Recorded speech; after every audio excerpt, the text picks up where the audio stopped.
आज की वीडियो बड़ी खास है, इसीलिए मेरी बातों को आप ध्यान से सुनो। इस वीडियो को सेव करके रख लेना। जब जब आप जिंदगी में थक जाना, परेशान हो जाना, मन जब आपका उदास हो जाए या रास्ते से भटक जाए, तब तब आप इस वीडियो को देख लेना। स्वामी विवेकानंद के पिता की मृत्यु के बाद उनके परिवार का सारा बोझ उनके कंधों पे आ गया था। उनकी माँ दिन भर रोती रहती थी, घर का सारा राशन खत्म हो गया था और स्वामी विवेकानंद दिन भर भूखे रह के भी दूसरों की मदद करने के बारे में सोचा करते थे। उनकी घर की आर्थिक स्थिति इतनी खराब हो गई थी कि घर में खाने के लिए बिल्कुल पैसे ही नहीं बचे थे। वो भगवान के सामने जाके मंदिर में कहते, क्या भगवान आप सच में हो या सिर्फ एक दिखावा है? मैं भरोसा कैसे करूं?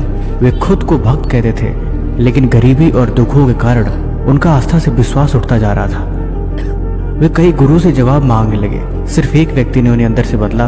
उनका नाम था रामकृष्ण परमहंस।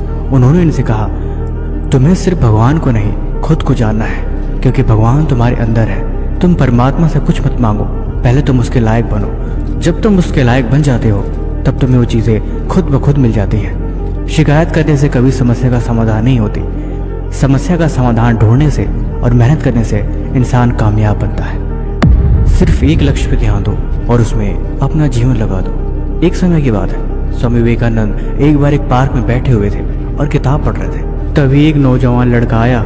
उसके हाथ में पेंटिंग की चीजें, वो आके पेंटिंग बनाने लगा। स्टैंड पे अपने बोर्ड को चिपकाया और कुछ बनाने की कोशिश करने लगा। स्वामी जी बैठ के उसे देख रहे थे। वो एक पेड़ का दृश्य बनाना चाहता था। उसने पेड़ की जड़ें, तना, पत्तियां बड़े ही ध्यान से बना रहा था। तभी उसकी पेंटिंग खराब हो गई। उसने बोला, अरे ये कैसे हो गया? लेकिन फिर से उसने दूसरा पेज निकाला, उस पर चिपकाया, लेकिन इस बार वो फूलों और पत्तियों को बनाने लगा। उसने बोला, इस बार मैं पेड़ को नहीं, एक सुंदर सा फूल बनाने की कोशिश करूंगा।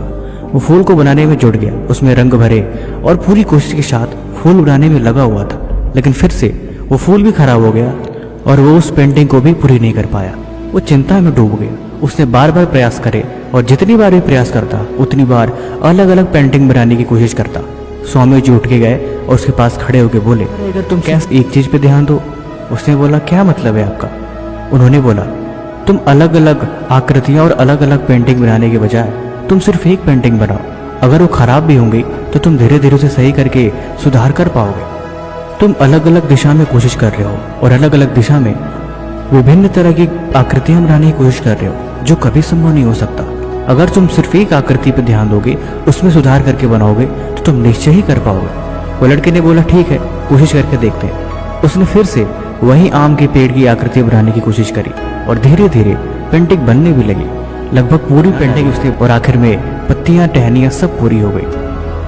वो नौजवान लड़का बहुत खुश हुआ और स्वामी जी का धन्यवाद करने लगा। स्वामी जी ने बोला, इसमें धन्यवाद की कोई आवश्यकता नहीं। जब तुम एक काम को करने के बजाय विभिन्न तरह के कामों में भागीदारी बनते हो, तब तुम कोई भी काम अच्छे से नहीं कर पाते। दिमाग सिर्फ एक चीज पे फोकस करता है। अगर तुम गलतियां भी कर रहे हो तो तुम सिर्फ एक काम में ही गलतियां करो, क्योंकि अगर तुम बहुत तरह की गलतियां अलग अलग दिशाओं में करोगे तो भी तुम उस गलती से कभी सीख नहीं पाओगे। गलतियों से सीखने के लिए भी तुम्हें एक दिशा निर्धारित करनी जरूरी है। उसने बोला, जी स्वामी जी, अब मैं इन बातों को ध्यान रखूंगा।